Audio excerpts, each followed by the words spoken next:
Assalamualaikum warahmatullahi wabarakatuh. Bertemu kembali dengan Ibu Prastiwi Darohani pada materi gugus fungsi senyawa karbon kelas 12. Di sini saya akan membahas tentang alkohol.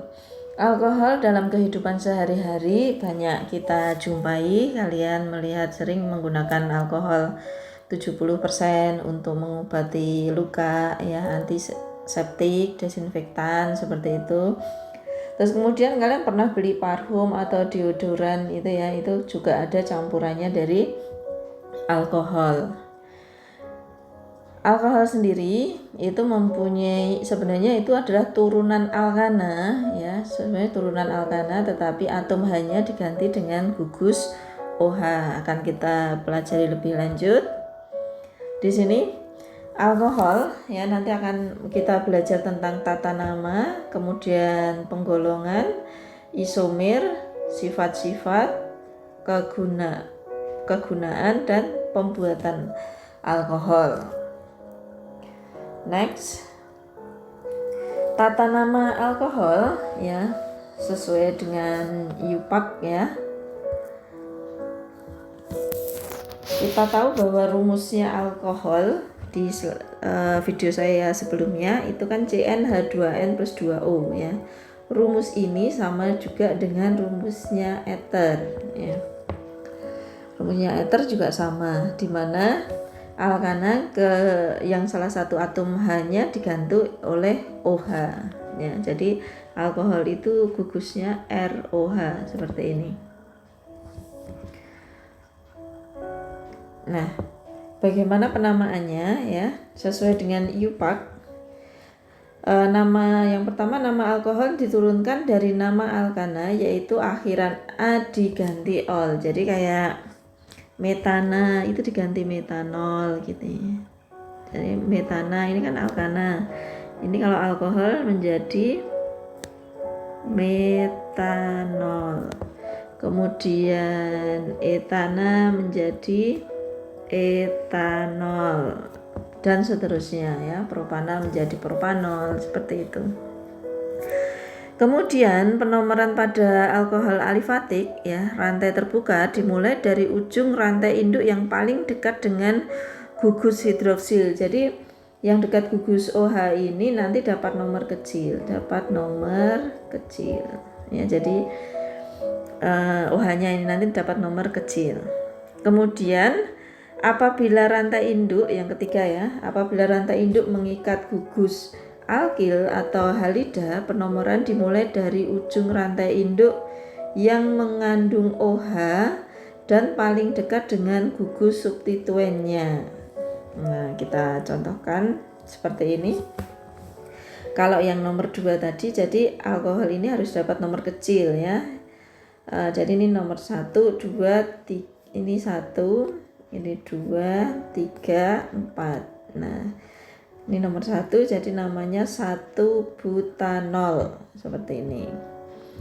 Terus kemudian yang nama IUPAC yang ketiga di sini, kalau ada substituen yang lain, ya, ada gugus alkil halida, maka penomorannya itu yang paling dekat dengan gugus OH-nya ini. Jadi OH tetap dapat nomor kecil, sehingga CH3 ini, ya, nanti juga akan dapat nomor kecil. Jadi penomoran dari sini 1, 2, 3, 4, 5, ya.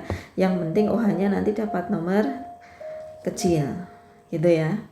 Ini substituennya, ini metil, sehingga metil di nomor 3, jadi 3 metil 2 pentanol. OH-nya kan di nomor 2, jadi 3 metil 2 pentanol. Bisa dipahami, ya? Kemudian apabila rantai induk mengikat lebih dari 1 gugus hidroksi, lebih dari 1 gugus hidroksi, OH-nya lebih dari 1, penamaannya menggunakan awalan untuk 2 gugus OH, ya. Menggunakan awalan di untuk 2 gugus OH, tri untuk 3 gugus OH, tetra untuk 4 gugus OH, dan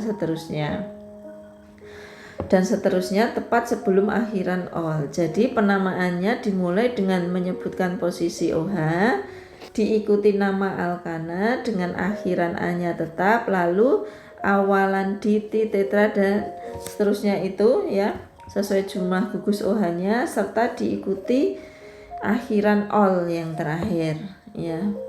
Maksudnya gini, contoh misalkan ada 2 OH ya, misalkan ini CH2, ini CH2 nih seperti ini, di sini OH di nomor 1 dan di nomor 3. Nah ini induknya kan 1, 2, 3 ya, rantai induk rantai terpanjang. Kemudian ini kan ada 2 gugus OH di nomor 1 dan di nomor 3, jadi namanya 1, 3. Ini biasa, ini induknya kan propana ya, propana. Nah ininya kan ada 2 kan, 1, 3-nya itu diol. Nah seperti propana diol. Kalau nanti ada 3 ya nanti ada 3 misalkan 1, 2, 3 ya 1, 2, 3 propana triol seperti itu. Bisa dipahami dari sini. Kita next berikutnya. Nah ini contohnya masih nama trivial ya. Kalau tadi secara yupak, sekarang secara trivial. Trivial itu apa? Yaitu nama dagang ya. Nama trivial alkohol ini dimulai dengan menyebut nama alkilnya. Jadi alkilnya dulu, kemudian diikuti akhiran alkohol. Nah seperti ini. Kalau seperti ini kan, ini etilnya kan, alkilnya, ini alkoholnya kan. Jadi ini alkoholnya, jadi namanya etil alkohol. Ini juga gitu. Ini kan isopropil alkohol seperti ini. Terus kemudian ada misalkan seperti ini.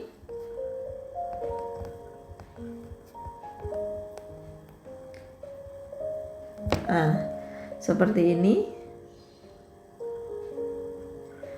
Ini kan OH diikat C, di mana C mengikat C atom yang lain, itu namanya sekunder. Nanti kita bahas di belakang. Sekunder, ini kan butil kan. Nah, sekunder butil alkohol. Ya, ini sekunder butil alkohol. Bisa dipahami ya nama trivial. Kemudian next penggolongan alkohol. Nah, di sini kita akan mengenal alkohol primer, alkohol sekunder dan alkohol tersier. Kita ke alkohol primer dulu. Alkohol primer ini terjadi apabila gugus OH-nya, ini ada gugus OH-nya itu diikat oleh atom C primer, diikat atom C primer. Atom C primer itu apa sih? Masih ingat di hidrokarbon ya? Atom C yang mengikat satu atom C lain, itu namanya C primer. Contoh ya, di sini ini ada 1 propanol ya. Nah, ini C ini kan OH ini diikat oleh C di sini. Nah, C ini C primer karena C ini mengikat satu atom C yang lain ya, sehingga ini namanya alkohol primer ya, namanya 1 propanol. Ini alkohol primer. Kalau alkohol sekunder itu alkohol sekunder ini terjadi jika gugus OH ini terikat pada atom C sekunder ya. Atom C sekunder itu apa? Atom C yang mengikat 2 atom C yang lain. Nah, seperti ini. Contoh pada 2 propanol. 2 propanol itu ya kan, OH-nya di nomor 2. OH ini diikat oleh C, di mana C ini mengikat 2 C atom yang lain seperti ini, sehingga OH diikat oleh C sekunder, jadi namanya alkohol sekunder. Bisa dipahami ya alkohol primer dan sekunder. Kita next ke alkohol tersier. Sedangkan alkohol tersier itu adalah gugus hidroksi OH itu yang terikat pada C tersier. C tersier apa? Atom C yang mengikat 3 atom C yang lain. Nah, contohnya ini 2 metil 2 propanol ya. 2 metil 2 propanol itu OH ini diikat oleh C di mana C ini mengikat 3C atom yang lain, 1, 2, 3, ya kan. C tersier ini ya. Jadi ini namanya alkohol tersier. Bisa dipahami ya, ini penggolongan alkohol. Kemudian next kita ke isomer alkohol. Ada isomer kerangka. Nah, isomer kerangka itu adalah apa? Senyawa-senyawa yang memiliki rumus molekulnya sama ya. Gugus fungsinya juga sama ya, tetapi apa? Kerangka rantai induknya yang berbeda. Contohnya seperti ini, misalkan CH2 ini, di sini ada OH, ini CH2 dengan CH3. Nah, ini akan berisomer dengan seperti ini.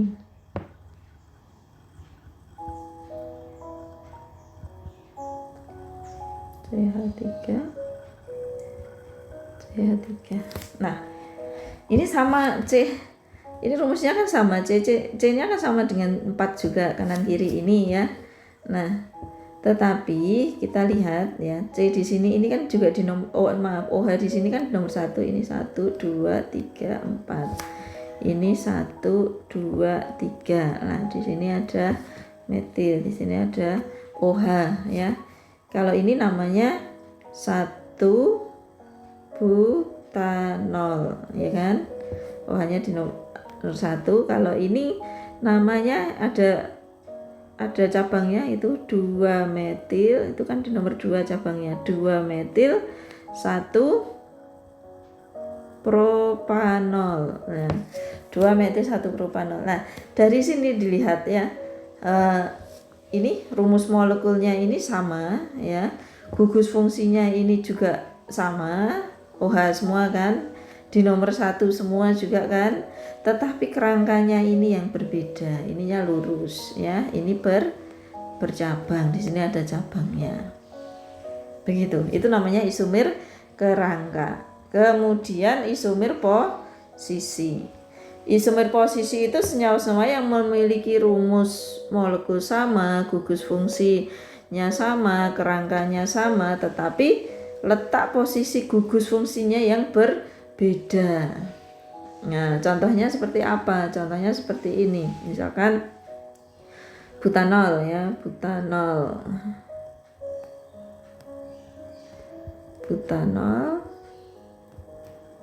Nah, ini 1 butanol kan, ini 1 butanol ya kan. Ini nomor 1, 2, 3, 4 ya. Ini nomor 1 butanol. 1 butanol dengan 2 butanol. Nih, 2 butanol kan seperti ini.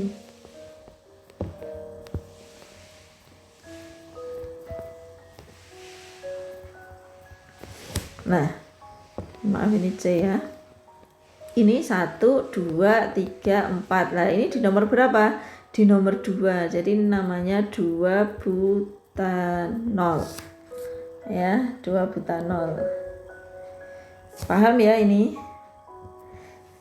Isomer posisi, OH-nya di posisi nomor 1, di sini OH-nya di posisi di nomor 2. Itu namanya isomer posisi ya, letak posisi gugusnya yang berbeda. Bisa dipahami. Kita ke isomer gugus fungsi ya. Isomer gugus fungsi itu alkohol sama eter itu berisomer gugus fungsi, rumusnya sama, CnH2n plus 2O ya. Nah, tetapi gugusnya berbeda. Nah, yang alkohol itu ROH, sedangkan yang eter itu RO, R absen, seperti ini. Jadi alkohol dan eter dapat berisomer gugus fungsi satu sama lain. Artinya alkohol dan eter dengan jumlah atom karbon sama, memiliki rumus molekul sama, tetapi memiliki gugus fungsi yang berbeda. Nah, alkohol itu seperti ini ya, ini namanya etanol ya, ini ada OH-nya, sedangkan eter ini mempunyai ini ya, O-nya di tengah seperti ini. Ini namanya dimetil eter. Rumusnya sama ini, C2H6O, ini juga C2H6O. Gugusnya aja yang berbeda. Kemudian isomer optis. Isomer optis itu terjadi pada senyawa yang memiliki atom C asimetris atau atom C kiral. Jadi kayak pencerminan ya. Ini. Jadi seperti pencerminan itu ya. Jadi isomer optis itu terjadi pada senyawa yang bersifat optis aktif, senyawa yang dapat mengakibatkan terjadinya perputaran bidang polarisasi pada polarimeter. Jadi keisomerannya optis ini terjadi pada senyawa yang memiliki atom C asimetris. Ini biasanya atom C asimetris. Lihat, ini mengikat gugus yang C ini mengikat gugus yang berbeda ya. Nah, ini lihat. Di sini. Ini H kan yang diikat. Nah, ini. Ini H. Nah, namanya atom asimetris ini namanya C kiral ya, terjadi pada C kiral, namanya C kiral itu asimetris tadinya. Jadi yang diikat C itu beda-beda, 4 itu beda-beda. Jadi atom C asimetris ada atom C yang mengikat 4 atom atau gugus yang berlainan. Nah, di sini pada gambar optis isomer itu ada dibedakan, ada dextro ya, ini dextro. D ini dari kata dextro. Dextro ini disingkat D, sama levo. Levo itu disingkat L. Kalau isomer D ya itu adalah isomer yang memutar bidang polarisasi ke sebelah kanan. Ini berputar ke kanan. Putar kanan. Sedangkan yang levo itu isomer yang memutar bidang polarisasi ke sebelah kiri ya. Putarnya ke kiri. Putarnya ke kiri. Ya, kena ini. Putarnya ke kiri ya, levo. Kalau dextro perputaran polarisasinya ke kanan, kalau levo perputaran polarisasinya ke kiri. Begitu. Dari sini bisa dipahami ya. Kemudian kita ke sifat-sifat alkohol. Alkohol itu mempunyai sifat ya dengan massa molekul relatif yang sama, MR-nya sama, itu titik didih alkohol itu lebih tinggi daripada titik didihnya eter ya. Ingat ya, jadi alkohol itu lebih tinggi daripada titik didihnya eter. Ya, kemudian hal ini dikarenakan alkohol mempunyai ikatan hidrogen. Jadi susah sekali diputus ya, kuat sekali karena mempunyai ikatan hidrogen. Semakin besar massa molekul relatif alkohol, titik didihnya semakin tinggi. Titik didih alkohol rantai bercabang, kalau rantainya bercabang itu lebih rendah ya daripada titik didih alkohol rantai lurus. Jadi lebih tinggi yang rantai lurus. Kemudian alkohol mudah larut dalam air ya, alkohol mudah larut dalam air. Kemudian alkohol dapat mengalami reaksi dengan natrium dan hidrogen halida serta reaksi esterifikasi, oksidasi dan dehidrasi. Nah, ini salah satu contoh reaksi esterifikasi ya. Ini ada etanol ya, di sini ada aldehid ya. Nah, ini nanti CH-nya ini putus ya. Nah, ininya putus, ini nanti hanya ini putus, nanti hanya ini diganti oleh etilnya dari alkohol ini seperti ini ya. Ini nanti jadinya etil asetat ya. Nanti kita akan bahas esterifikasi di bab selanjutnya ya, yang lebih mendalam. Kemudian pembuatan alkohol ya, pembuatan alkohol ini pembuatan alkohol ini hidrasi alkena ini dengan katalis asam menghasilkan etanol. Jadi etena direaksikan dengan H2O ya dengan katalis asam, ini katalis asam nanti menjadi etanol. Kemudian metanol dapat dibuat dengan mereaksikan gas alam metana dengan H2O dan H2. Di sini metana direaksikan dengan air dengan katalis nikel pada suhu 900 derajat Celcius ini menjadi CO plus 3H2 ya. Nah ini masih berlanjut nih harusnya. Kemudian CO ini nanti direaksikan dengan H2, dia akan menjadi metanol C3OH ya. Ini metanol, nanti akan jadi metanol. Kemudian fermentasi karbohidrat dengan bantuan ragi menghasilkan etanol ya. Glukosa ini ya, glukosa C6H12O6 ditambahi ragi dengan katalisnya ragi, ini dia akan menjadi etanol dan CO2. Masih ingat ini pembuatan tape ya, kalau lebaran itu seperti ini reaksinya. Next, masih pembuatan alkohol melalui pereaksi Grignard, ini dapat dihasilkan alkohol primer dan alkohol sekunder. Nah, ini dengan mereaksikan dengan Grignard ya, ini akan menjadi alkohol primer dan alkohol sekunder ya, dimana ini nanti putus yang MgX-nya nanti ke sini menuju ke sini ya, menjadi ini. Kemudian direaksikan lagi dengan ininya nanti kan putus ya, nanti R-nya nanti menuju ke C yang satu sehingga jadi seperti ini. Terus kemudian direaksikan dengan H3O+ ya, sehingga ini nanti akan putus ya, ini nanti diputus lagi, ini diganti dari H yang dari sini, H yang dari sini nanti ke sini sehingga posisinya jadi alkohol primer seperti ini. Ini kalau alkohol primer. Kalau alkohol sekunder ya, ini putus kan, ini putus, kemudian MgX-nya ini nanti menuju ke sini. Kemudian ini kan juga putus nih ya, R-nya nanti masuk ke C sehingga posisinya jadi seperti ini. Nah kemudian direaksikan lagi dengan H3O+. Di sini ini Mg-nya nanti lepas ya, hanya dari sini nanti masuk ke sini, hanya jadi seperti ini ya. Ini namanya alkohol sekunder ya, atas alkohol primer yang bawah alkohol sekunder. Bisa dipahami pembuatannya. Kemudian kegunaan metanol ini sebagai pelarut ya, bahan baku pembuatan formaldehid untuk membuat polimer, kemudian campuran bahan bakar bensin sebagai bahan bakar juga.